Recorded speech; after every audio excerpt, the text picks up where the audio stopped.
Let's start with My Hero Academia. So this is kind of a loaded question. Yeah. If you had to rank all three seasons, what order would you put them in?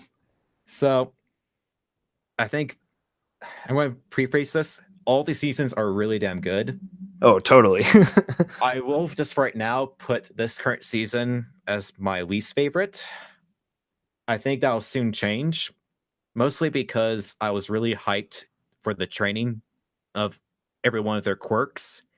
I really hate they got interrupted. I really want a lot of these characters to grow with their quirks to become more powerful, use them more diverse ways, and we got an idea of how they were going to do that. Of just quickly going from hot to cold, going around in zero gravity a lot. They showed a lot of that in the beginning of the Yeah. arc, and then it was shoot away, and I was like, ugh, I like the villains are coming in and interrupting everything, but I'm really kind of a little pissed about that.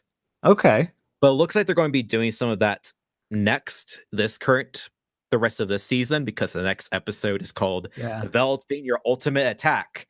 So I'm hoping that we'll get a little bit more of the characters actually developing their powers a little bit more. Yeah, and one of the questions I have for you a little later on will probably kind of tie into that one.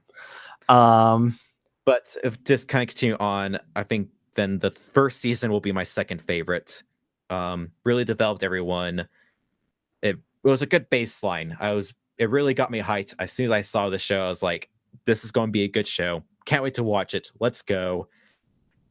Especially the last fight between All Might and I forget what those monsters are called. The Nomus? Nomus, thank you. Or the big Nomu, I should say. Big There's Nomu. only one there.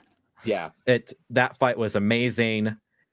And then definitely the second season was probably my favorite. The tournament arc was superb. They knew what to do with it.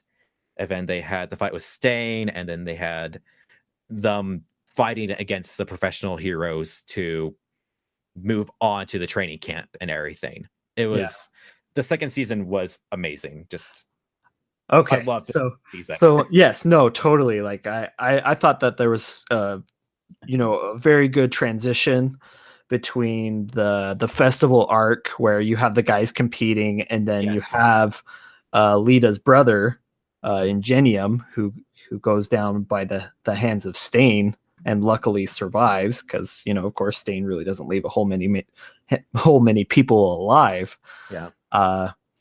And then you get that fight between Midoriya, Lita, Todoroki, and Stain, which is probably one of my favorite fights in the series. It's probably one of my favorite fights and just anime in general, to be honest. They did a very good job with that. Oh, totally. But in this season, you got another pretty good fight between All Might and All for One. If you're ranking these two fights, which one do you like better? Do you like the Stain fight, or do you like the All Might versus All for One? And for me, it kind of just goes behind the meaning of each fight. For the All for Might versus All for One, is these an older villain versus an older hero in their older generation, duking out for hope maybe the last time.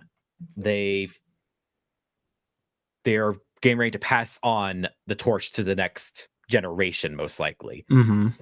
They're giving it their all. All Might, he showed off his skeleton form. He gave off his last ember. Again, it is a lot of the passing the torch to the next generation. I felt with that fight, where I settled the differences of each other, and then let's see what happens. And then between Stain and the three boys, that was a lot more. We got to grow to develop ourselves. We got to figure out. We got to defeat this guy whose ideals are really crazy, but semi-true in a way. And we got to be more teamwork. It's a lot more of a teamwork fight. While All Might and All for One was a lot more 1v1. Let's duke it out. Yeah, the three boys versus Stain, they're like, just in talking behind the meaning is, Stain's ideals, of course, while they might be crazy, you can totally see why he's doing what he's doing, because there are so many heroes and so many schools for heroes, and people doing hero work to get paid. And It doesn't seem very heroic. yes, it totally just, and I think that's I'm what, loving that part of the show, is that we're not like, it's not just, oh, we're bad guys who just want to destroy the world sort of thing. No, these people think that heroes are basically slaves of the government sort of thing, and it's too idealized. yeah, It's like who's a fraud and who's actually one who wants to stand up for the little guy no matter what. yeah. And there's our first webisode. And as always, stay tuned to AnimeMojo.com for all your latest news, rumors, trailers, and more. If you like the video, also hit the subscribe button and the bell to stay notified on all of AnimeMojo.com's latest videos.